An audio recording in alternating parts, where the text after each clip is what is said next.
Assalamualaikum warahmatullahi wabarakatuh. Selamat siang Pasparta dan teman-teman semua. Kami dari kelompok 4 ingin mempresentasikan materi tentang resiko suku bunga kedua atau interest rate yang kedua untuk mata kuliah manajemen resiko.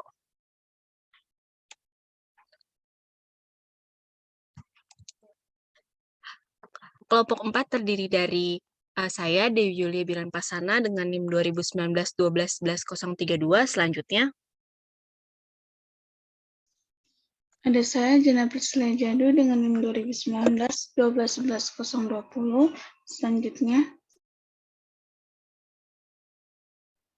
saya Syafa Alipia Zani dengan NIM 2019-12-11-034, dan yang terakhir, saya Meta Trilasari dengan NIM 2019-12-11-050.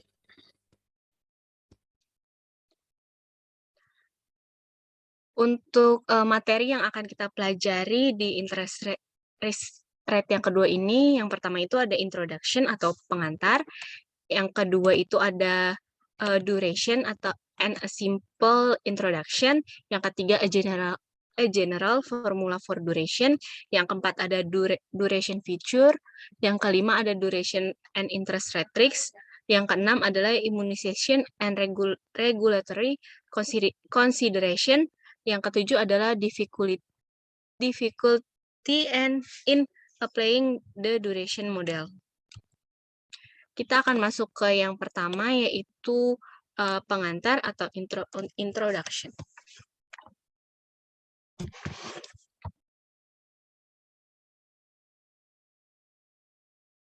Seperti yang sudah disebutkan di bab ke-8 yang telah kita pelajari, terdapat kelemahan model penetapan harga kembali, yaitu ketergantungan pada nilai buku daripada nilai pasar, aset, dan kewajiban. Memang di sebagian besar negara, institusi keuangan melaporkan neraca mereka dengan menggunakan akuntansi nilai buku. Tentunya metode ini mencatat nilai historis sekuritas yang dibeli dan pinjaman yang diberikan, kemudian kewajiban yang akan dijual.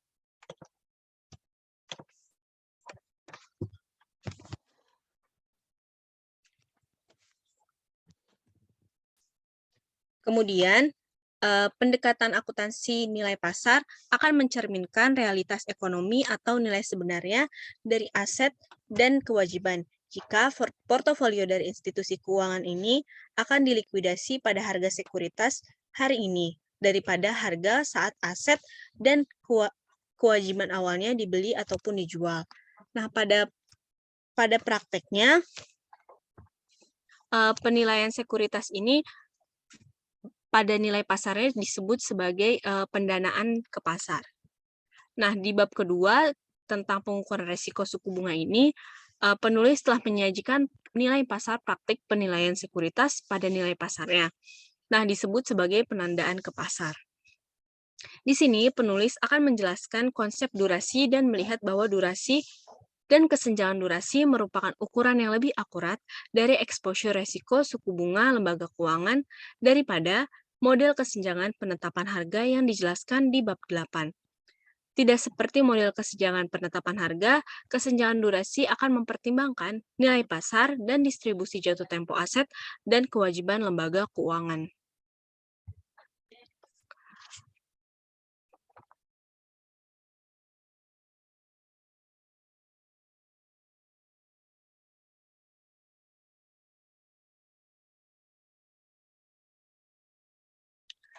Kemudian, kesenjangan durasi akan mempertimbangkan tingkat leverage pada neraca institusi keuangan, serta waktu pembayaran atau kedatangan arus kas pada aset dan kewajiban. Dengan demikian, maka kesenjangan durasi merupakan ukuran yang lebih komprehensif dari resiko suku bunga lembaga keuangan. Nah, akibatnya, regulator semakin berfokus kepada model ini dan dalam menentukan tingkat cadangan modal yang sesuai untuk lembaga keuangan yang akan terkena resiko suku bunga. Di sini, penulis akan memulai bab ini dengan menyajikan aritmatika dasar yang diperlukan untuk menghitung durasi aset ataupun liabilitas. Kemudian, penulis juga akan mengukur penulis akan menganalisis makna ekonomi dari angka yang akan penulis hitung untuk durasi. Angka ini yang mengukur umur rata-rata suatu aset atau liabilitas. Hal ini juga memiliki arti ekonomi sebagai sensitivitas tingkat bunga dari nilai aset atau liabilitas tersebut. Selanjutnya, penulis akan menunjukkan bagaimana ukuran durasi dapat digunakan untuk melindungi lembaga keuangan dari risiko suku bunga. Akhirnya, penulis akan memeriksa beberapa masalah dalam menerapkan ukuran durasi ke neraca lembaga keuangan pada dunia nyata.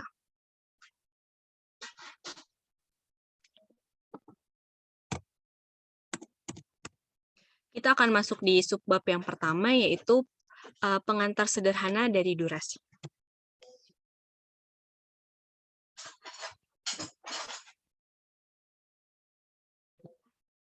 Durasi merupakan ukuran yang lebih lengkap dari sensitivitas tingkat bunga aset ataupun kewajiban daripada jatuh tempo, karena durasi memperhitungkan waktu kedatangan atau pembayaran dari semua arus kas serta jatuh tempo aset ataupun kewajiban.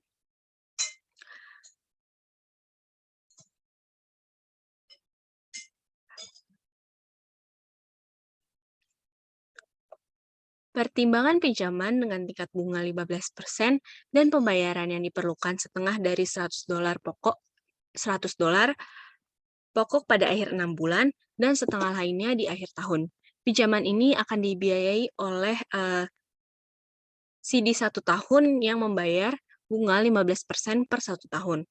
Arus kas yang dijanjikan yang diterima oleh institusi keuangan dari pinjaman pada akhir 1,5 tahun dan pada akhir tahun yang bisa kita lihat di gambar 9.1.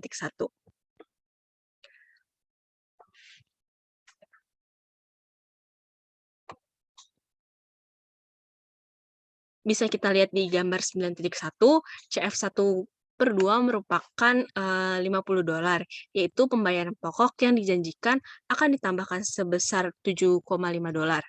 Pembayaran bunga yang akan dijanjikan yaitu $100 dikali dengan 15% yang akan diterima setelah 6 bulan.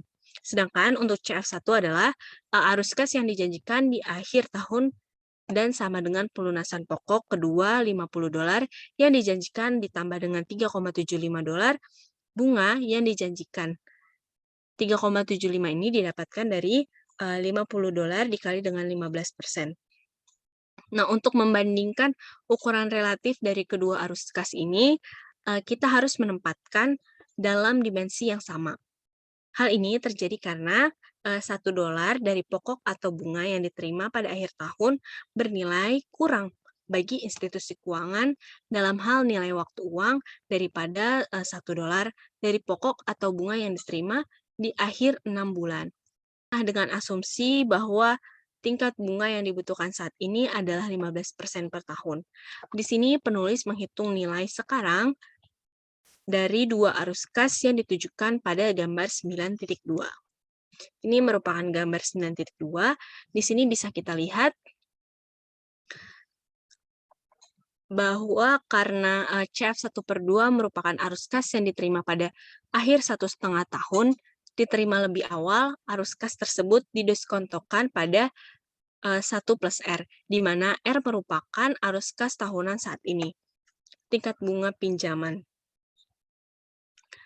Hal ini tentunya lebih kecil dari tingkat diskonto arus kas yang diterima di akhir tahun, yaitu 1 plus R dikali 2.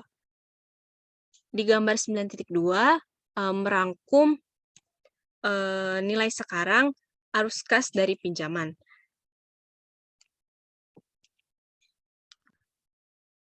Secara teknis, durasi adalah waktu rata-rata tertimbang hingga waktu jatuh tempo pinjaman menggunakan nilai sekarang, relatif dari arus kas sebagai bobot. Nah, berdasarkan nilai waktu uang, durasi akan mengukur rata-rata tertimbang saat arus kas diterima dari pinjaman. Seperti yang ditunjukkan gambar 9.2, institusi keuangan menerima sejumlah arus kas dalam 1,5 tahun dan sebagian lagi dalam 1 tahun. Analisis durasi menimbang waktu di mana arus kas diterima dengan kepentingan relatif dalam istilah nilai sekarang, dari arus kas yang datang pada setiap titik waktu. Dalam istilah nilai sekarang, kepentingan relatif arus kas yang tiba pada waktu T dan waktu T yaitu tahun sekarang dan waktu T yaitu 1 tahun adalah sebagai berikut. Di sini bisa kita lihat untuk tahunnya terdapat setengah tahun dan 1 tahun.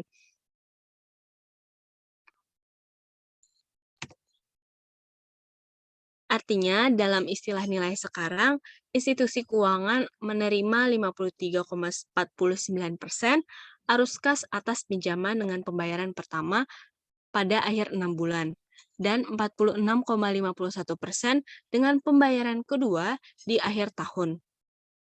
Menurut definisi, jumlah bobot arus kas nilai sekarang harus sama dengan 1. Maka didapatlah X setengah ditambah X1 sama dengan 1. Jadi kita peroleh bahwa X1 per 2-nya yaitu 0,5349 atau 53,49% ditambah dengan 46,51% atau 0,4651 sama dengan 1. Nah, sekarang kita dapat menghitung durasi atau waktu rata-rata tertimbang hingga jatuh tempo dari pinjaman menggunakan nilai sekarang dan arus kasnya sebagai bobot. Di sini bisa kita lihat D1 atau durasi sama dengan X1 per 2 dikali setengah ditambah X1 dikali 1. Di mana 0,5349 dikali setengah ditambah 0,4651 dikali 1. Maka didapatkan hasil 0,736226 years. Jadi sementara jatuh tempo adalah 1 tahun durasinya, atau umur rata-rata dalam arti arus kas hanya 0,7326 tahun. Durasinya kurang dari jatuh tempo pinjaman, karena dalam istilah nilai sekarang, 53,49% dari arus kas diterima pada akhir 1,5 tahun. Nah, perhatikan bahwa durasi diukur dalam tahun sejak kita menimbang waktu, di mana arus kas diterima dengan nilai penting sekarang relatif arus kas. Selanjutnya, di sini penulis menghitung durasi 1 tahun, yaitu $100, bunga 15% dengan sertifikat deposito. Institusi keuangan berjanji hanya melakukan 1 kali pembayaran tunai kepada deposan di akhir tahun, yaitu CF1-nya $115, yang merupakan pokok yang dijanjikan $100 dan pembayaran bunga $15 kepada deposan. Oleh karena itu, bobot dihitung dalam istilah nilai sekarang. Nah, di gambar 9.3 kita dapat melihat karena semua arus kas diterima dalam 1 kali pembayaran di akhir tahun, maka X1 sama dengan nilai sekarang dibagi nilai sekarang 1 sama dengan 1. Durasi deposit adalah, bisa kita lihat di gambar 9.3, di mana durasinya itu X1 dikali 1. Durasi sama dengan 1 dikali 1 sama dengan 1 tahun. Jadi, hanya ketika semua arus kas terbatas pada satu pembayaran pada akhir periode, tanpa arus kas, intervensi durasi jatuh temponya sama. Contoh ini juga akan mengilustrasikan bahwa meskipun jatuh tempo pinjaman dan simpanan keduanya adalah 1 tahun, dengan demikian selisih jatuh tempo adalah 0, sehingga durasinya negatif. Seperti yang akan menjadi lebih jelas untuk mengukur dan melindungi resiko suku bunga. Institusi keuangan perlu mengelola kesenjangan durasinya daripada kesenjangan jatuh temponya. Kemudian untuk subbab yang kedua yaitu formula umum untuk durasi. Kita dapat menghitung durasi untuk sekuritas pendapatan tetap yang membayar bunga setiap tahunnya. Menggunakan rumus umum berikut. Bisa kita lihat di mana D merupakan durasi diukur dalam tahun, CFT arus kas yang diterima dari sekuritas pada akhir periode T, N merupakan periode akhir di mana arus kas diterima, DFT merupakan faktor diskon untuk obligasi yang membayar bunga setengah tahunan, persamaan durasi menjadi 3, di mana R adalah hasil tahunan atau tingkat suku bunga saat ini di pasar. N merupakan tanda penjumlahan untuk penjumlahan semua suku dari T sama dengan 1 sampai T sama dengan N. PVT merupakan nilai sekarang dari arus kas pada akhir periode T yang sama dengan CFT dikali DFT. Untuk obligasi yang membayar bunga setengah tahunan persamaan durasinya akan menjadi seperti yang disajikan di gambar. Asumsi utama dari model durasi Macaulay sederhana adalah bahwa kurva imbal hasil atau struktur suku bunga adalah datar. Dan ketika suku bunga berubah, kurva imbal hasil bergeser secara paralel. Selanjutnya, persamaan durasi sederhana mengasumsikan bahwa penerbit sekuritas atau peminjam pinjaman membayar bunga dan pokok seperti yang dijanjikan. Artinya, persamaan mengasumsikan tidak ada resiko default. Saat kita membahas tentang teori dan analisis model durasi dan resiko suku bunga di bagian utama bab ini, kita akan menggunakan model durasi Macaulay yang sederhana dan asumsi-asumsi ini. Perhatikan bahwa penyebut persamaan durasi adalah nilai sekarang dari arus kas sekuritas. Pembilang merupakan nilai sekarang dari setiap arus kas yang diterima untuk sekuritas dikalikan ataupun ditimbang dengan lamanya waktu yang dibutuhkan untuk menerima arus kas tersebut. Untuk membantu kita memahami sepenuhnya rumus ini, selanjutnya kita akan melihat beberapa contoh di tabel 9.1 untuk merangkum durasi dan fitur-fiturnya yang telah diilustrasikan dalam contoh. Di sini kita bisa lihat di tabel 9.1 ada definisi dan fitur dari durasi. Definisi durasi terdapat dua, yaitu waktu rata-rata tertimbang hingga jatuh tempo pada sekuritas, kemudian elastisitas bunga dari harga sekuritas terhadap perubahan tingkat bunga yang kecil. Untuk fitur durasinya ada 3, durasi meningkat dengan jatuh tempo sekuritas pendapatan tetap, namun pada tingkat yang menurun. Durasi menurun dengan peningkatan hasil sekuritas, dan yang terakhir, durasi berkurang seiring dengan meningkatnya pembayaran kupon ataupun bunga. Kemudian untuk manajemen risiko dengan durasi, yang pertama, durasi sama dengan jatuh tempo keamanan yang diimunisasi. Kedua, kesenjangan durasi digunakan oleh lembaga keuangan untuk mengukur dan mengelola risiko suku bunga secara keseluruhan neraca keuangan. Kemudian, jangka waktu obligasi berbunga. Contohnya di 9.1, durasi dari Eurobond 6 tahun. Di sini, Eurobonds membayar kupon setiap tahun. Misalnya, Eurobond jatuh tempo dalam waktu 6 tahun. Kupon tahunan tersebut adalah 8%. Nilai nominal obligasi adalah $1.000. Dan saat ini hingga jatuh tempo atau hingga R juga tetap 8%. Di sini penulis menunjukkan perhitungan durasinya di tabel 9.2, di mana kolom pertama mencantumkan periode waktu dalam tahun di mana arus kas diterima. Bisa kita lihat di sini ada 6 tahun sehingga terdapat CFT 6 tahun, di mana tahun pertama sebesar 80, tahun kedua 80, hingga tahun kelima sebesar 80. Untuk tahun ke-6 sebesar 1080. Di kolom 2 mencantumkan CF yang diterima dalam periode waktu T. Di kolom ketiga mencantumkan faktor diskon yang digunakan untuk mengubah nilai masa depan menjadi nilai sekarang. Di kolom keempat ini kita bisa lihat, di kolom ketiga ini kita bisa lihat untuk DFT, faktor diskon yang digunakan untuk mengubah nilai masa depan dari tahun pertama hingga tahun ke-6. Untuk di kolom keempat, yaitu present value dari CF yang diterima pada setiap periode T, di mana hasil angka di kolom keempat ini didapatkan dari perkalian antara kolom kedua dan kolom ketiga. Jumlah kolom keempat merupakan nilai sekarang dari ikatan.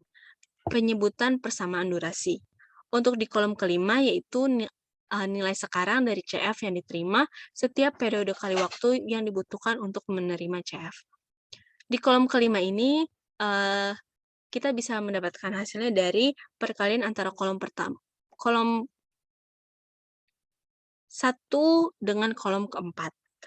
Nah, jumlah kolom 5 ini, yaitu 4,99271, merupakan nilai sekarang tertimbang waktu dari obligasi, pembilang persamaan durasi. Berdasarkan perhitungan durasi atau rata-rata tertimbang waktu jatuh tempo obligasi ini adalah 4,993 tahun. Selanjutnya akan dilanjutkan oleh Maita Trilestari.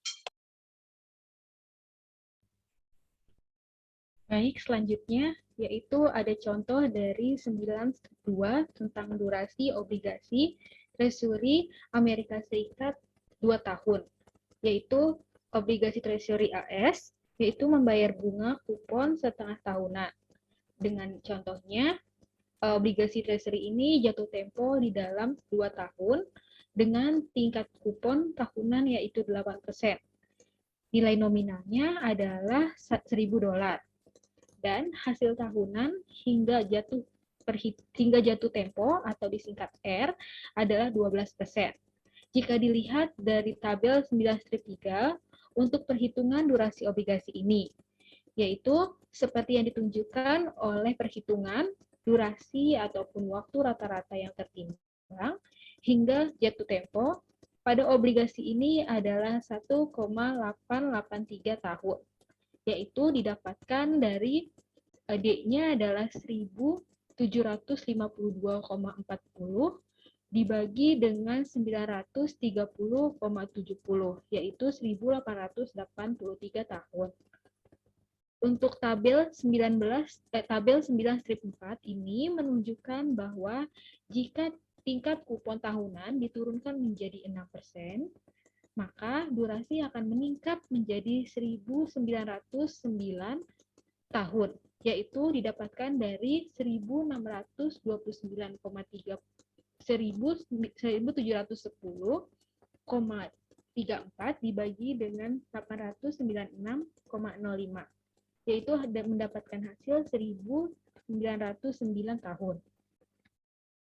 Karena pembayaran kupon 6% itu lebih rendah daripada 8%, maka dibutuhkan waktu yang lebih lama untuk memulihkan investasi awal di dalam obligasi ini. Sedangkan untuk tabel 9-5, ini menghitung untuk obligasi yang 8% yang aslinya dengan menggunakan asumsi bahwa imbal hasil hingga jatuh tempo ini meningkat menjadi 16%. Maka sekarang durasinya turun menjadi 1.883 tahun. Dan dalam tabel 9-3 yang menjadi 1.878. 1.878 ini didapatkan dari 1.629,30 dibagi dengan 867,51. Selanjutnya, semakin tinggi imbal hasil hingga jatuh tempo obligasi, maka semakin banyak pendapatan investor dari kupon yang diinvestasikan kembali. Dan maka akan semakin pendek waktu untuk memulihkan investasi awal. Sehingga pada akhirnya, ketika jatuh tempo obligasi itu berkurang menjadi 1 tahun, di tabel strip 6, durasinya turun menjadi 0,980 tahun, yaitu didapatkan dari 944,47 dibagi dengan 963,34. Jadi, semakin pendek jatuh tempo obligasi, maka akan semakin cepat investasi awal diperoleh kembali.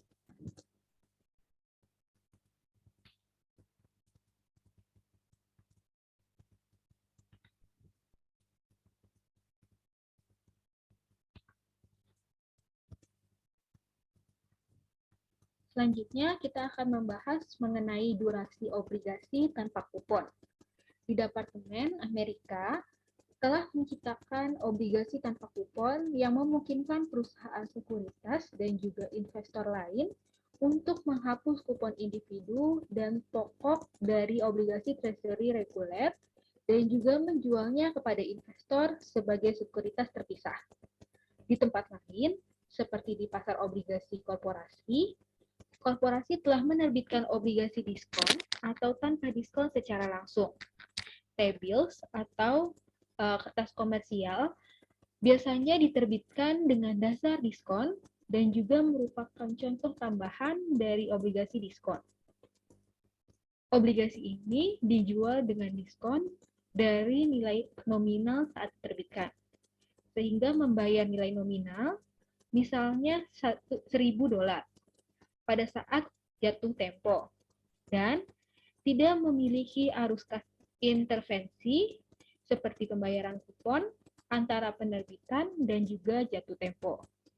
Harga saat ini yang bersedia dibayar investor untuk obligasi semacam itu sama dengan nilai sekarang dari pembayaran tunggal tetap atau nilai nominalnya pada obligasi yang diterima pada saat jatuh tempo. Di sini adalah $1.000 atau P sama dengan 1.000 dibagi 1 plus R pangkat N, di mana R itu adalah hasil dari majemuk tahunan yang diperlukan hingga jatuh tempo. N adalah jumlah tahun hingga jatuh tempo, dan P adalah harga.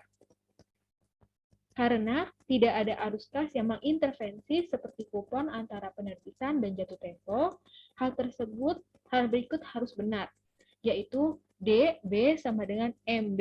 Artinya, durasi obligasi tanpa kupon sama dengan jatuh temponya. Perhatikan bahwa hanya untuk obligasi tanpa kupon yang durasi dan jatuh temponya itu sama. Memang untuk setiap obligasi yang membayar sejumlah arus kas sebelum jatuh tempo, durasinya akan selalu kurang dari jatuh temponya.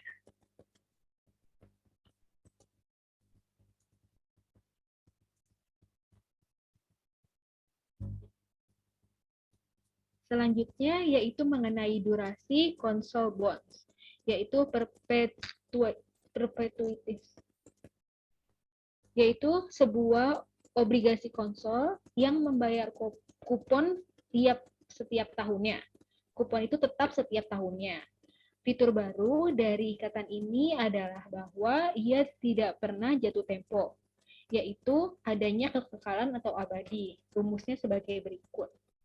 Bahkan, obligasi konsol ini yang dikeluarkan oleh pemerintah Inggris pada tahun 1890-an untuk membiayai perang Boer di Afrika Selatan yang masih beredar. Namun, untuk sementara kematangannya secara teoritis tidak terhingga. Maka rumus durasi ikatan konsol adalah sebagai berikut. DC sama dengan 1 plus 1 per R, di mana R adalah hasil yang diperlukan hingga jatuh tempo. Misalkan, kurva hasil menyiratkan R sama dengan 5% per tahun. Maka durasi obligasi konsol adalah DC sama dengan 1 plus 1 per 0,05 sama dengan 21 tahun. Jadi sementara kedewasaan tidak itu terbatas hingga durasinya itu terbatas. Selain itu, suku bunga naik dari durasi obligasi yang turun. Pertimbangan periode tahun 1979 sampai dengan 1982 ketika beberapa hasil naik menjadi sekitar 20% pada obligasi pemerintah jangka panjang. Kemudian adalah DC sama dengan 1 tambah 1 per 0,2 sama dengan 6 tahun.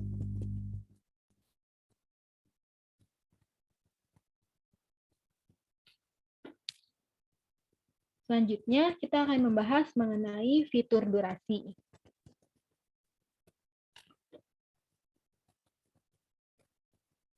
Durasi dan maturity, yaitu perbandingan di tabel 9 strip 6, 9 strip 3, dan 9 strip 7, yang menunjukkan bahwa durasi meningkat dengan jatuh tempo aset atau kewajiban pendapatan, tetapi pada tingkat yang menurun. Berikut ini adalah rumusnya. Untuk melihat ini, lihat di gambar 9 strip 4, di mana kami memplot durasi terhadap jatuh tempo untuk obligasi Treasury Amerika Serikat 3 tahun, 2 tahun, dan 1 tahun, dengan menggunakan hasil yang sama dari 12% untuk ketiganya, dan dengan asumsi kupon tahunan sebesar 8%, dengan pembayaran setengah tahunan sebesar 4% untuk setiap obligasi.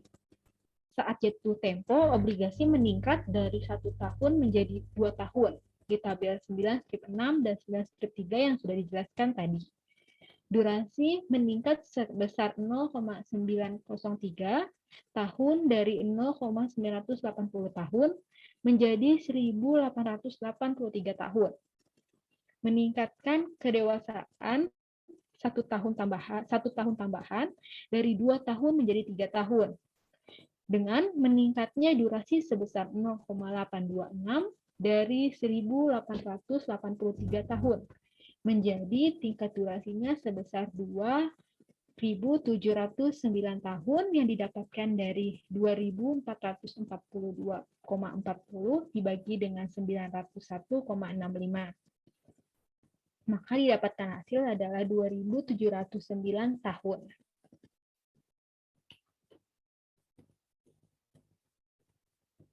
Untuk durasi dan yield, yaitu perbandingan antara tabel 9 strip 3 dengan 9 strip 5 yang tadi sudah dijelaskan, menunjukkan bahwa durasi menurun seiring dengan peningkatan hasil. Berikut ini adalah rumusnya. Karena imbal hasil obligasi negara meningkat dari 12% menjadi 16% di tabel strip 5 dan tabel strip 3, yaitu durasi obligasi menurun dari 1.883 menjadi 1.878 tahun. Ini masuk akal secara intuitif karena hasil yang lebih tinggi mendiskonkan arus kas kemudian lebih berat. Dan kepentingan relatif atau bobot dari arus kas kemudian menurun bila dibandingkan dengan arus kas sebelumnya pada aset atau liabilitas. Untuk durasi dan bunga kupon, yaitu perbandingan dari tabel 9 strip 4 sampai 9 strip 3, yang menunjukkan bahwa semakin tinggi kupon ataupun pembayaran bunga yang menjanjikan atas sekuritas, maka semakin rendah durasinya. Karena tingkat kupon obligasi treasury meningkat dari 6% menjadi 8%, dan durasi obligasi ini menurun dari 1.909 tahun menjadi 1.883 tahun. Hal ini disebabkan karena adanya kenyataan bahwa semakin besarnya kupon ataupun pembayaran bunga yang sudah dijanjikan sebelumnya, maka akan semakin cepat arus kas yang akan diterima oleh investor. Dan semakin tinggi bobot nilai sekarang arus kas tersebut dalam perhitungan durasinya. Berdasarkan dengan nilai waktu uang, investor mendapatkan kembali investasi awal lebih cepat ketika pembayaran kupon itu lebih besar.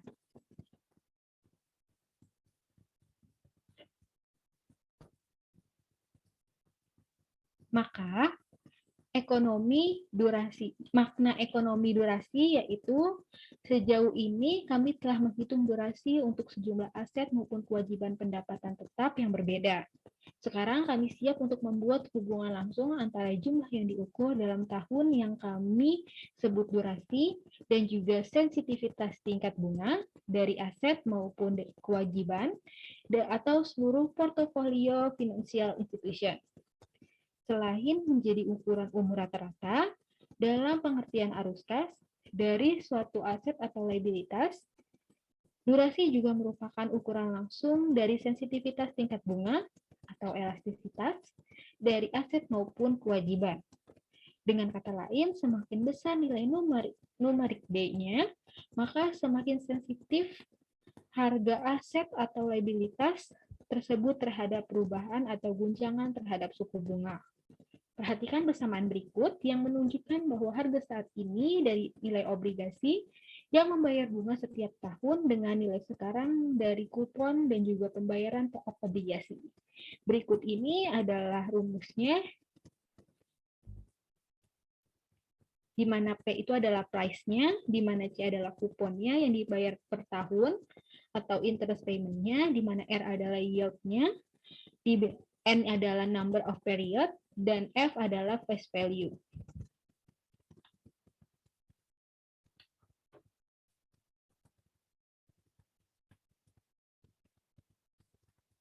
Kami ingin mengetahui bagaimana harga obligasi berubah ketika imbal hasil itu naik. Kita tahu bahwa harga obligasi yang turun, maka kita ingin mendapatkan ukuran langsung dari ukuran penurunan ini, yaitu tingkat sensitivitas harga.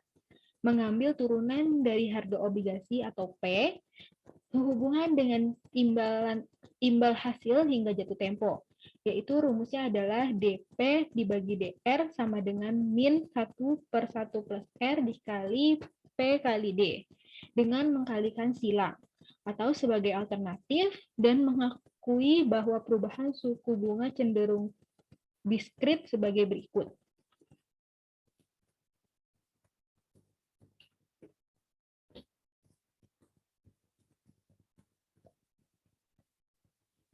Interpretasi ekonomi dari persamaan keempat adalah bahwa angka D adalah elastisitas bunga atau sensitivitas dari harga sekuritas terhadap perubahan tingkat bunga yang kecil. Artinya D. Berikut ini adalah persamaannya dan telah menunjukkan bahwa durasi atau disingkat sebagai D adalah waktu rata-rata yang tertimbang hingga jatuh tempo menggunakan nilai sekarang dari arus kas sebagai bobot, yaitu menurut definisi. Berikut ini adalah rumusnya. Karena penyebut persamaan durasi hanyalah harga atau P, obligasi yang sama dengan nilai sekarang dari arus kas obligasi, maka berikut ini adalah persamaannya. Dari persamaan di atas, yaitu suku bunga di ruas kanan persamaan B sama dengan suku bunga dalam kurung siku pada persamaan A. Substitusi persamaan B ke persamaan A dapat diperoleh sebagai berikut. DP sama dengan DP per DR sama dengan min 1/1 plus R P kali D.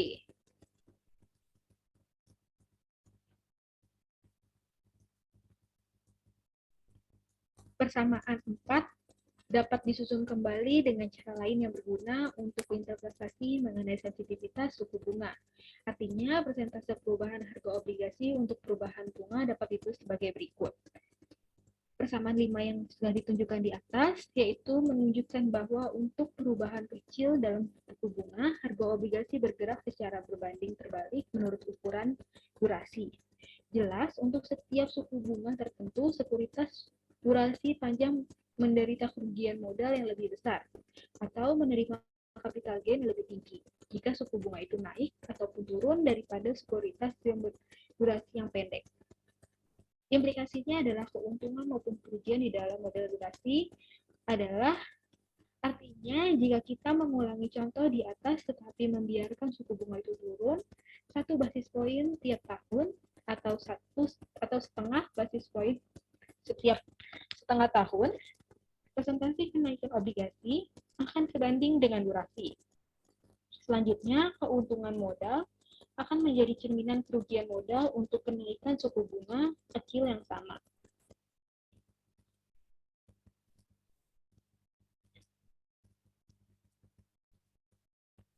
Persamaan durasi dapat diatur ulang dengan menggabungkan durasi dengan 1 plus R menjadi variabel tunggal atau D dibagi 1 plus R untuk menghasilkan apa yang oleh praktisi disebut durasi yang dapat dimodifikasi atau MD untuk bunga majemuk tahunan adalah sebagai berikut.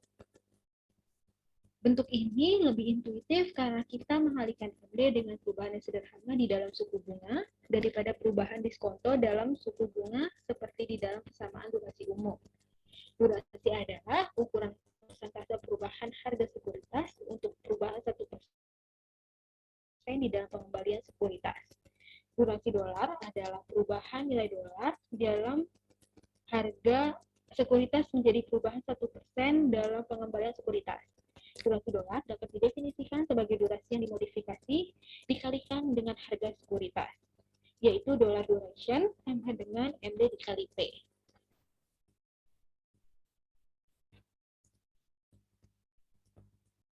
Selanjutnya, dengan demikian nilai dolar total dari sekuritas akan berubah dengan dolar jumlah yang sama dengan durasi dolar yang dikalikan dengan perubahan pengembalian sekuritas. Seperti durasi yang dimodifikasi, durasi dolar intuitif seperti yang kita mengkalikan dengan durasi dolar dengan perubahan tingkat suku bunga untuk mendapatkan yang sebenarnya perubahan dolar dalam nilai sekuritas menjadi perubahan suku bunga. Selanjutnya, kami menggunakan durasi untuk mengukur sensitivitas bunga dari suatu aset maupun kewajiban.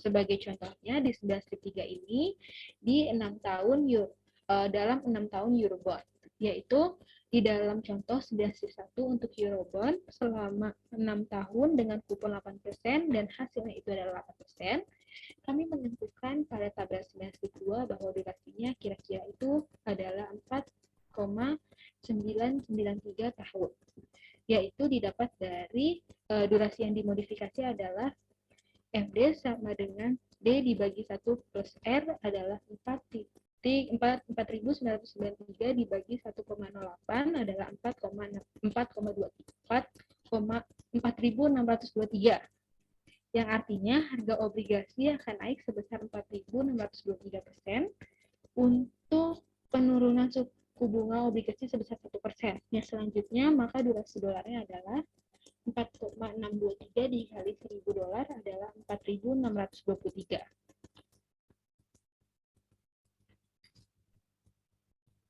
Untuk contoh yang kedua, yaitu di sampel 9/3, masih lanjutan yang tadi, atau perubahan 1% atau 100 basis poin atau BPS, dalam pengembalian obligasi akan menghasilkan perubahan sebesar $46,23 pada harga obligasi. Pertimbangan obligasi konsol dengan kupon 8% yang dibayar tiap tahun, hasil 8% dan durasi terhitung adalah 13,5 tahun, yaitu didapatkan dari DC sama dengan 1 plus 1 dibagi 0,08.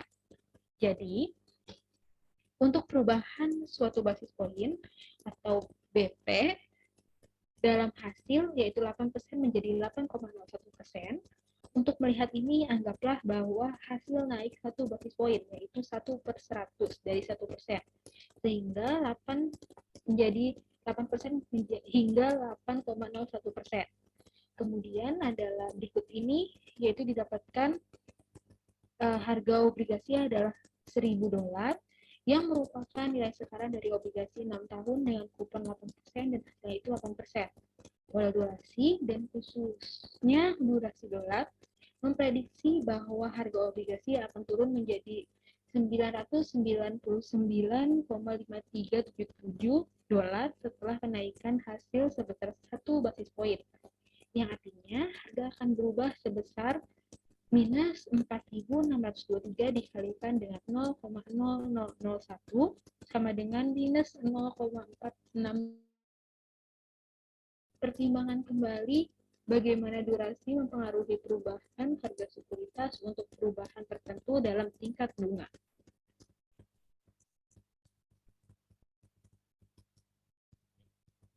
Untuk tabel 9/4, yaitu untuk contoh 9/4, yaitu the consol bond, mempertimbangkan obligasi konsol dengan kupon 8% yang dibayar setiap tahun, dengan hasil 8%, dan durasi terhitung 13,5%.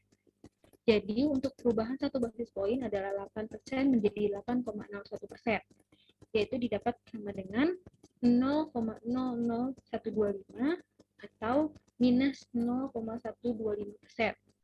Seperti yang Anda lihat, untuk setiap perubahan hasil, sekuritas jangka panjang menderita kerugian modal yang lebih besar, atau penerima keuntungan modal yang lebih besar daripada sekuritas jangka pendek.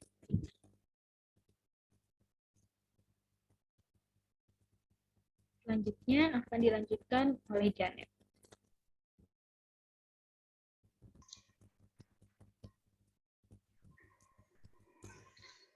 Baik, yang selanjutnya di sini ada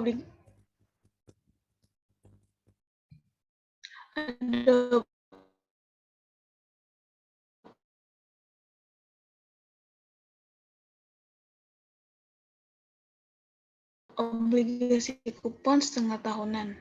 Untuk aset dan kewajiban pendapatan tetap yang berikut pada rumus ke-6, yaitu delta P dibagikan dengan P sama negatif D dikalikan dengan delta R per dalam persamaan sebelumnya dan persamaan 6 ini adalah pengenalan dalam suku bunga diskonto 1 tambah R untuk memperhitungkan pembayaran bunga setengah tahunan.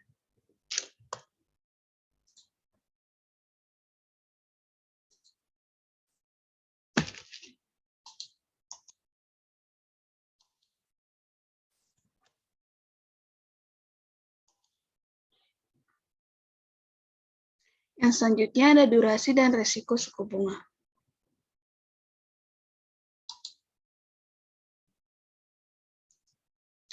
Di mana dalam sejauh ini kalian sudah mempelajari cara menghitung durasi dan memahami bahwa ukuran durasi memiliki arti ekonomi karena menunjukkan sensitivitas bunga ataupun elastisitas dari nilai aset atau nilai kewajiban. Bagi lembaga keuangan, relevansi utama durasi itu merupakan ukuran untuk mengelola eksposur risiko suku bunga dan penting untuk dalam peran durasi dalam memungkinkan institusi keuangan untuk mengurangi dan bahkan menghilangkan risiko bunga dari neraca. Pada bagian berikut, kami akan mempertimbangkan dua contoh bagaimana lembaga keuangan menggunakan durasi untuk mengelola risiko suku bunga. Yang pertama, menggunakannya oleh perusahaan asuransi dan pengelola dana pensiun untuk membantu memenuhi pembayaran arus kas yang dijanjikan kepada pemegang polis atau penerima manfaat di masa depan. Dan yang kedua, penggunaannya untuk mengurangi dan mengimunisasi seluruh neraca lembaga keuangan terhadap risiko suku bunga.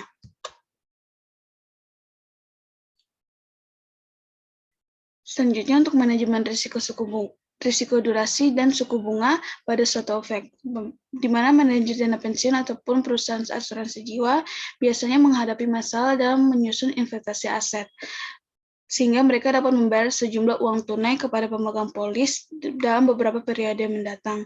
Contohnya, ketika polis asuransi itu membayar sejumlah uang terhadap pemegangnya pada saat mencapai usia pensiun. Untuk resiko dari perusahaan asuransi jiwa adalah ketika tingkat bunga atas dana yang dihasilkan dari investasi premi itu, pemegang bisa saja turun. Dan dengan demikian, untuk akumulasi premi pengembalian yang diinvestasikan itu tidak dapat memenuhi target atau jumlah yang dijanjikan.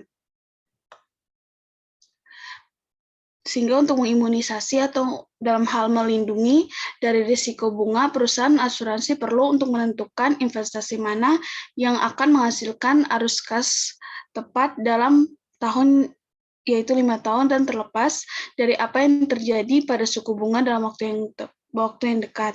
Bahwa FI yang berinvestasi baik dalam obligasi tanpa kupon jatuh tempo 5 tahun dan durasinya, atau dalam obligasi kupon dengan durasi 5 tahun dan menghasilkan arus kas sebesar 1.469 dalam 5 tahun, tidak peduli apapun suku bunga yang ada dalam waktu dekat. Sehingga untuk mempertimbangkan risiko tadi, ada dua strategi yang dapat dilakukan. Yang pertama, satu, membeli obligasi diskon dalam jangka waktu 5 tahun dan durasi, dan yang kedua, membeli obligasi kupon durasi selama 5 tahun. Untuk yang pertama, membeli 5-year maturity discount bonds. Mengingat bahwa nilai nominal itu $1.000 dengan 8% dengan asumsi tahunan, maka untuk obligasinya itu didapatkan dengan perhitungan P sama dengan $680,58 itu didapat dari 1.000 dibagikan dengan 1,08% di pangkat 5. Jadi jika perusahaan asuransi membeli sebesar 1.469 obligasi dengan total biaya itu 1.000 pada tahun 2019, maka investasi ini akan menghasilkan 1.469 pada saat jatuh tempo dalam 5 tahun, 1.000 dikalikan dengan 1,08 dikali di pangkat 5, yaitu hasilnya $1.469. Jika durasi portofolio obligasi ini sama persis dengan target horizon untuk kewajiban masa depan perusahaan asuransi kepada pemegang polisnya.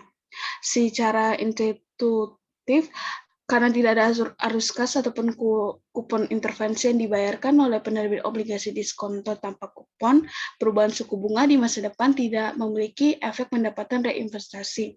Sehingga dengan demikian, pengembalian tidak akan terpengaruh oleh intervensi perubahan suku bunga yang ada.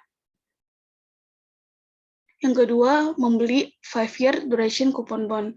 Misalkan tidak ada obligasi diskon selama 5 tahun, maka manajer portofolio dapat mencari untuk berinvestasi dalam obligasi kupon durasi yang sesuai untuk melindungi risiko suku bunga tadi. Dalam contoh ini, investasi yang tepat untuk dilakukan dalam obligasi dengan kupon yang berdurasi 5 tahun, di mana pada tabel 9/2 tadi ditunjukkan bahwa Eurobond jatuh tempo selama 6 tahun dan membayar kuponnya itu 8%, dengan hasil 8% hingga jatuh tempo sebesar 4.993 per tahun atau sekitar 5 tahun. Jika kita membeli obligasi 6 tahun, maka jangka waktu 5 tahun ini pada 2019 akan menahannya selama 5 tahun. Dan kemudian pada tahun 2024 jangka waktunya akan sama persis dengan target awal perusahaan asuransi.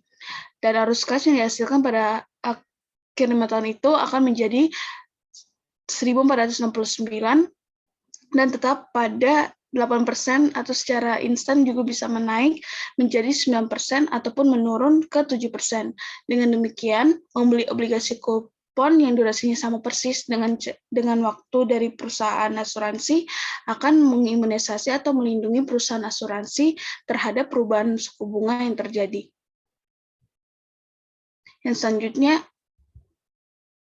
ketika menerima kupon tahunan 80 dan menerima anuisitasnya juga 80, maka nilai akhir yang sesuai untuk menerima $1 per tahun selama 5 tahun dan menginvestasikan kembali 8% itu ditentukan dalam formula masa depan anuitas atau FVA yang ada di gambar. Sehingga untuk pendapat reinvestasinya untuk $80 per tahun itu perhitungannya adalah sebagai berikut, yaitu pendapat reinvestasi adalah 80 dikalikan dengan 5.867, kemudian dikalikan dengan 400, maka hasilnya adalah 469.400. Dan memperhatikan bahwa kami mengambil sebesar $400 karena kami telah menghitung pendapatan kupon sederhana tadi, yaitu 5 tahun dikalikan dengan $80. Dan selanjutnya untuk manajemen risiko durasi dan suku bunga di seluruh neraca lembaga keuangan, bahwa sejauh ini telah melihat jangka waktu masing-masing instrumen dan cara untuk membeli sekuritas pendapatan individu dalam melindungi perusahaan dalam menghadapi risiko suku bunga. Model durasi dapat juga mengevaluasi eksposur suku bunga keseluruhan untuk FI, yaitu dengan mengukur kesenjangan durasi di neraca. Kemudian untuk kesenjangan durasi di lembaga keuangan itu, dalam memperkirakan kesenjangannya bisa ditentukan terlebih dahulu durasi portofolio aset dari FI di A untuk aset dan durasi portofolio kewajiban untuk likuiditas. Itu ada digambar sebagai berikut untuk DA dan DL. DA itu untuk aset dan DL untuk liabilitas. Sedangkan untuk XIJ itu menunjukkan persamaan dalam proporsi nilai pasar dari setiap aset atau liabilitas yang dimiliki dalam portofolio aset dan liabilitas masing-masing. Maka untuk contohnya di sini, ketika durasi obligasi tersebut sama dengan 9,25 tahun, maka untuk X1 dari asetnya yaitu 0,01 dikalikan dengan 9,25 sama dengan 0,0925. Dan secara sederhana dikatakan bahwa aset atau kewajiban rata-rata itu tertimbang dari nilai pasar dan durasi individu aset ataupun kewajiban di neraca FI. Maka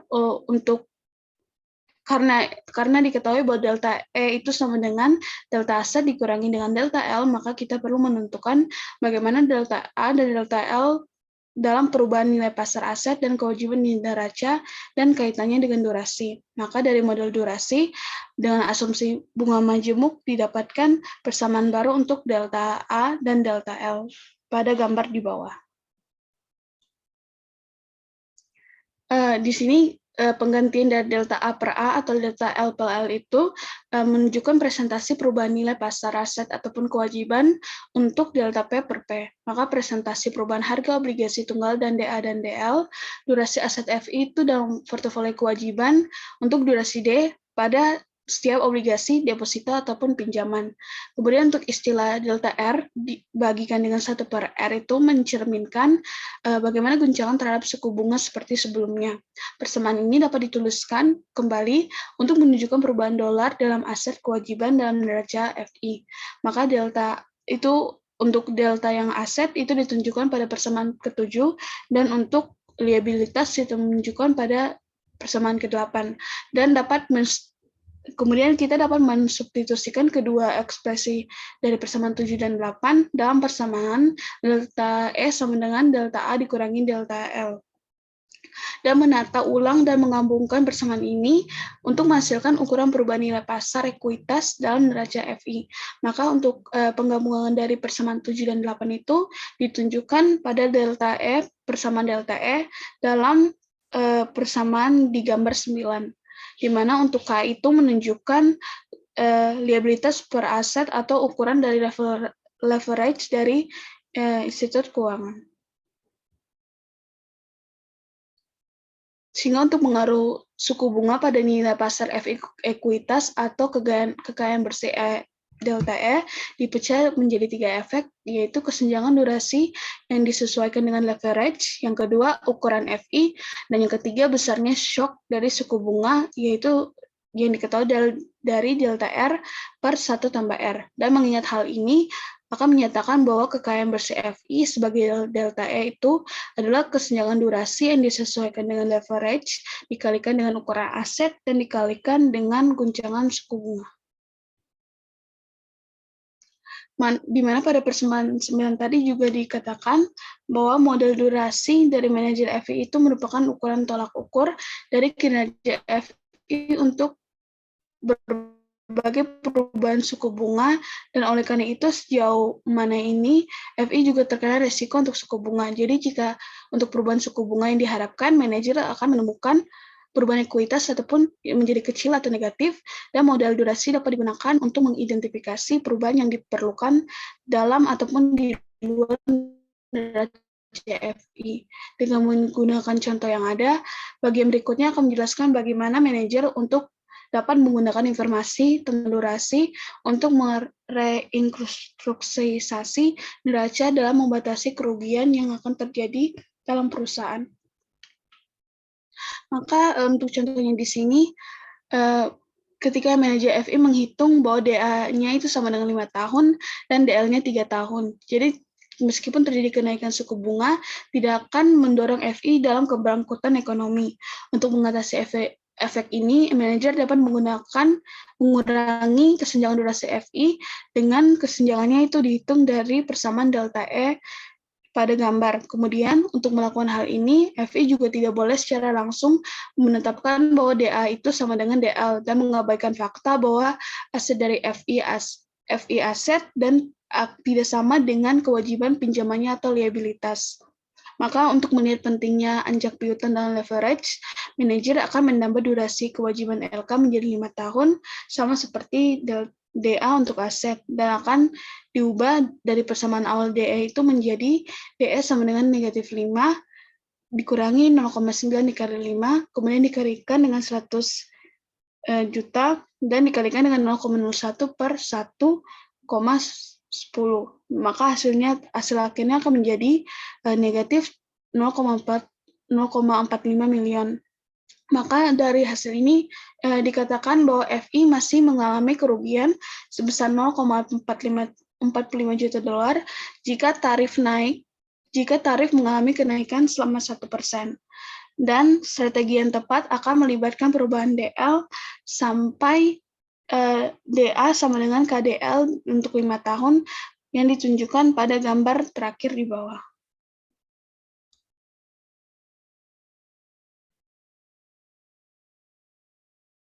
Kemudian yang selanjutnya akan dijelaskan oleh siapa?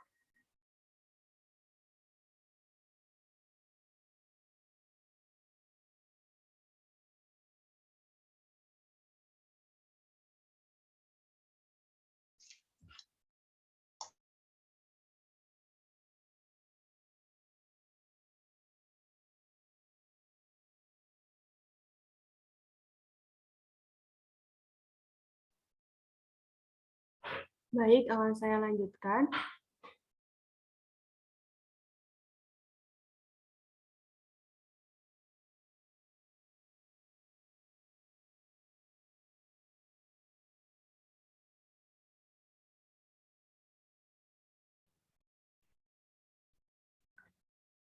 Dalam kasus ini, manajer lembaga keuangan menetapkan DL sama dengan 5,5 tahun, atau sedikit lebih lama dari DA sama dengan 5 tahun. Untuk mengimbangi fakta bahwa hanya 90% aset yang didanai oleh kewajiban pinjaman, dengan 10% lainnya didanai oleh ekuitas. Perhatikan bahwa pengelola lembaga keuangan memiliki setidaknya 3 cara lain untuk mengurangi kesenjangan durasi menjadi 0. Yang pertama, mengurangi DA. Menurunkan DA dari 5 tahun menjadi 2,7 tahun, sama dengan KDL atau 0,9 dikali 3. Sehingga 2,7 dikurangi 0,9 dikali 3 sama dengan 0. Yang kedua, mengurangi DA dan meningkatkan DL, mempersingkat durasi aset dan memperpanjang durasi kewajiban pada saat yang sama. Salah satu kemungkinan adalah mengurangi DA menjadi 4 tahun dan meningkatkan DL menjadi 4,44 tahun. Sehingga 4 dikali 0,9, 4 dikurang 0,9-nya dikali dengan 4,44 tahun, hasilnya adalah 0. Yang terakhir, mengubah K dan DL, menaikkan K atau leverage dari 0,9 menjadi 0,95 dan meningkatkan DL dari 3 tahun menjadi 5,26 tahun. 5,26 tahun sehingga 5 dikurangi 0,95 yang dikali dengan 5,26 sama dengan 0.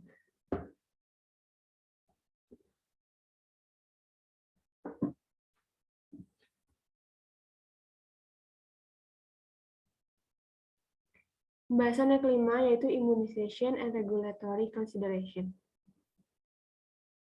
Pada bagian di atas, kami berasumsi bahwa manajer lembaga keuangan ingin menstrukturasi aset dan kewajiban untuk melindungi ekuitas atau kekayaan bersih atau disingkat dengan E, pemilik ekuitas lembaga keuangan dari guncangan tingkat bunga. Namun, regulator secara berkala memantau solvabilitas atau posisi permodalan lembaga keuangan. Seperti yang kita bahas secara rinci pada bab 20 tentang kecukupan modal, regulator menetapkan rasio target minimum untuk modal atau kekayaan bersih lembaga keuangan terhadap aset. Yang paling sederhana adalah rasio modal lembaga keuangan terhadap asetnya, atau E per A, equity per A, per aset, sama dengan capital net worth ratio. Meskipun target ini biasa dirumuskan dalam istilah akuntansi nilai buku untuk lembaga penyimpanan, target ini dievaluasi dalam konteks nilai pasar untuk bank investasi. Juga, SEC telah lama menganjurkan rasio modal berdasarkan akuntansi nilai pasar untuk lembaga penyimpanan Amerika Serikat. Mengingat peraturan ini dikenakan pada waktu minimum rasio modal, jika tingkat aset FI berubah secara signifikan dari waktu ke waktu, manajer FI mungkin paling tertarik untuk menghindari perubahan rasio modal atau sigma E per A karena risiko suku bunga daripada perubahan tingkat modal atau sigma E. Misalnya, manajer lembaga keuangan mendekati rasio E per A atau modal minimum yang disyaratkan peraturan, misalnya 4,5% untuk lembaga penyimpanan, dan ingin mengimunisasi lembaga keuangan terhadap penurunan rasio ini jika suku bunga naik, yaitu target imunisasi tidak lagi E sama dengan 0 ketika tarif berubah menjadi sigma E per A sama dengan 0. Jelas, imunisasi sigma E terhadap resiko suku bunga tidak dapat menghasilkan strategi manajemen yang sama dengan imunisasi sigma E per A.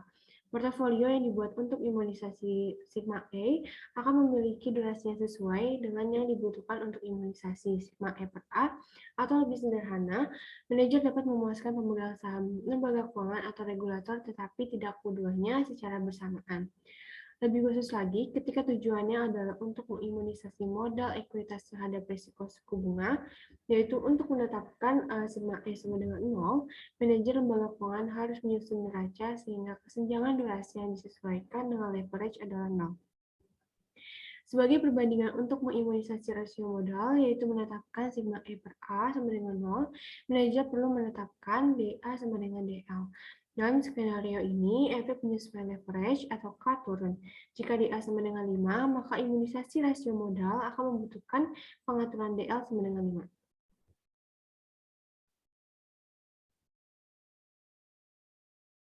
Kesulitan dalam menerapkan model durasi. Yang pertama adalah pencocokan durasi bisa mahal. Kritikus menuduh bahwa meskipun pada prinsipnya seorang manajer lembaga keuangan dapat mengubah DA dan DL untuk mengimunisasi LK atau lembaga keuangan terhadap risiko suku bunga, restrukturisasi neraca lembaga keuangan yang besar dan kompleks dapat memakan waktu dan biaya. Sementara, argumen ini mungkin benar secara historis. Pertumbuhan dana yang dibeli, sekuritas aset, dan pasar penjualan pinjaman telah sangat mengurangi kecepatan dan menurunkan biaya transaksi restrukturisasi neraca utama. Selain itu, seorang manajer lembaga keuangan masih dapat mengelola exposure risiko menggunakan model durasi dengan menggunakan teknik selain penyeimbangan portofolio langsung untuk kebal terhadap risiko suku bunga. Manajer bisa mendapatkan banyak hasil yang sama dari pencocokan durasi langsung dengan mengambil posisi lindung nilai di pasar untuk sekuritas derivatif, seperti future and forwards, pilihan, tutup, lantai dan kerah, dan swap. Yang kedua adalah imunisasi adalah masalah dinamis. Imunisasi merupakan aspek dari model durasi yang tidak dipahami dengan baik. Mari kita kembali ke contoh imunisasi sebelumnya, di mana perusahaan asuransi berusaha membeli obligasi untuk memberikan akumulasi arus kas sebesar $1.469 dalam 5 tahun. Apapun yang terjadi pada suku bunga, kami menunjukkan bahwa membeli obligasi dengan kupon 8% dengan jangka waktu 6 tahun, dengan jangka waktu 5 tahun, dengan jangka waktu 5 tahun, akan melindungi perusahaan asuransi terhadap perubahan suku bunga seketika. Kata seketika sangat penting di sini. Ini berarti perubahan suku bunga segera setelah pembelian obligasi, tetapi suku bunga dapat berubah sewaktu-waktu selama periode holding. Selanjutnya, durasi obligasi berubah seiring berjalannya waktu, yaitu saat mendekati jatuh tempo atau tanggal target horizon. Selain itu, durasi berubah pada tingkat yang berbeda dari waktu nyata. Yang ketiga, perubahan suku bunga besar dan konveksitas. Durasi secara akurat mengukur sensitivitas harga sekuritas pendapatan tetap untuk perubahan kecil dalam suku bunga urutan 1 basis point. Tetapi, misalkan guncangan suku bunga jauh lebih besar dari order 2% atau 200 basis point. Kemudian, durasi menjadi prediktor yang kurang akurat tentang berapa banyak harga sekuritas akan mengubah dan oleh karena itu menjadi ukuran sensitivitas suku bunga yang kurang akurat. Melihat gambar selanjutnya, kita dapat mengetahui alasannya. Perhatikan terlebih dahulu perubahan harga obligasi karena perubahan hasil menurut model durasi. Dan kedua, hubungan yang sebenarnya seperti yang dihitung secara langsung menggunakan perhitungan nilai sekarang yang tepat untuk penilaian obligasi. Model durasi memprediksikan bahwa hubungan antara guncangan tingkat bunga dan perubahan harga obligasi akan sebanding dengan D atau durasi. Namun, dengan menghitung secara tepat perubahan harga obligasi yang sebenarnya, kita akan menemukan bahwa untuk menaikkan suku bunga yang besar, durasi memprediksikan penurunan harga obligasi secara berlebihan. Sedangkan untuk penurunan suku bunga yang besar, hal tersebut kurang memprediksi kenaikan harga obligasi. Artinya adalah model durasi memprediksi efek simetris untuk kenaikan dan penurunan suku bunga pada harga obligasi. Seperti yang ditunjukkan pada gambar selanjutnya, pada kenyataannya untuk kenaikan tarif, efek kehilangan modal. DA sama dengan 4,33 dikali 0,5 ditambah dengan 3,67 dikali 0,5 sama dengan 4 tahun. 4 tahun telah berlalu dari tahun 2020. Misalkan tingkat bunga hasil telah turun dari 8% menjadi 7%, dan manajer membuka laci meja dan menemukan obligasi. Cenderung lebih kecil daripada capital gain effect untuk penurunan rate. Ini adalah hasil dari hubungan harga hasil obligasi yang menunjukkan sifat yang disebut konveksitas daripada linearitas, seperti yang diasumsikan oleh model durasi dasar. Ini adalah gambar yang dimaksud. Perhatikan bahwa konveksitas adalah fitur yang diinginkan untuk ditangkap oleh manajer lembaga keuangan dalam folio portfolio aset. Membeli obligasi atau portofolio aset yang menunjukkan banyak kecemburuan atau kelengkungan dalam hubungan kurva harga-harga mirip dengan membeli asuransi risiko suku bunga parsial. Secara khusus, konveksitas tinggi berarti bahwa untuk perubahan yang sama besar dari tingkat bunga naik dan turun, misalnya plus dan minus 2%, efek keuntungan modal dari penurunan tingkat lebih dari menyimbangi efek kerugian modal dari kenaikan tarif.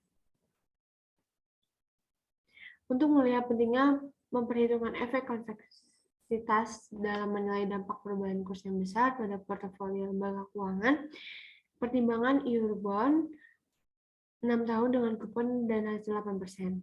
Menurut tabel 9.2, durasinya adalah 4,993 tahun dan harga saat ini P0 adalah $1.000 dengan hasil 8%. Ini adalah perhitungannya. Dan ini adalah gambar 9.6 yang dimaksud. Hasil-hasil kurva untuk 6 tahun Eurobond.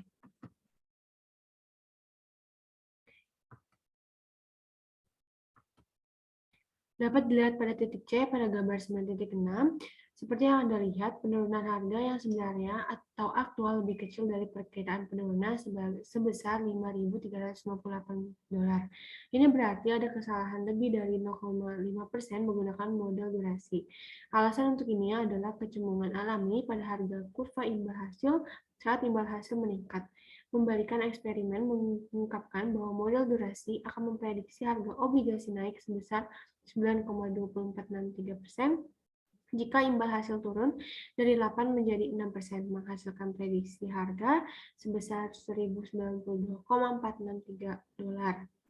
Sebagai perbandingan, perubahan harga yang sebenarnya atau aktual dapat dihitung sebagai $1.098,347 dengan memperkirakan nilai sekarang dari kupon obligasi dan nominalnya dengan hasil 6%. Model durasi telah memperkirakan kenaikan harga obligasi sebesar $5.884 atau lebih dari 0,5% dari kenaikan harga sebenarnya. Pertanyaan penting bagi manajer lembaga keuangan adalah apakah kesalahan 0,5% cukup besar untuk dikhawatirkan. Hal ini tergantung pada ukuran perubahan suku bunga untuk ukuran portofolio yang dikelola. Jelas, 0,5% dari jumlah yang besar akan tetap menjadi jumlah yang besar. Ringkasannya, pada bab ini menganalisis pendekatan model kesenjangan durasi untuk mengukur resiko suku bunga. Model kesenjangan durasi lebih unggul daripada model kesenjangan penetapan harga sederhana karena menggabungkan waktu arus kas serta efek jatuh tempo ke dalam ukuran sederhana risiko suku bunga. Ukuran kesenjangan durasi dapat digunakan untuk mengimunisasi kewajiban tertentu serta seluruh neraca lembaga keuangan. Namun, seperti yang ditunjukkan bagian penutup dari bab ini, sejumlah masalah potensial ada dalam menerapkan model kesenjangan durasi dalam skenario dunia nyata. Terlepas dari kelemahan ini, model kesenjangan durasi cukup kuat dan dapat menangani sejumlah besar kompleksitas dunia nyata, seperti risiko kredit, konveksitas, suku bunga mengambang, dan jatuh tempo yang tidak pasti. Sekian presentasi dari kelompok kami, kurang lebihnya mohon maaf. Wassalamualaikum warahmatullahi wabarakatuh.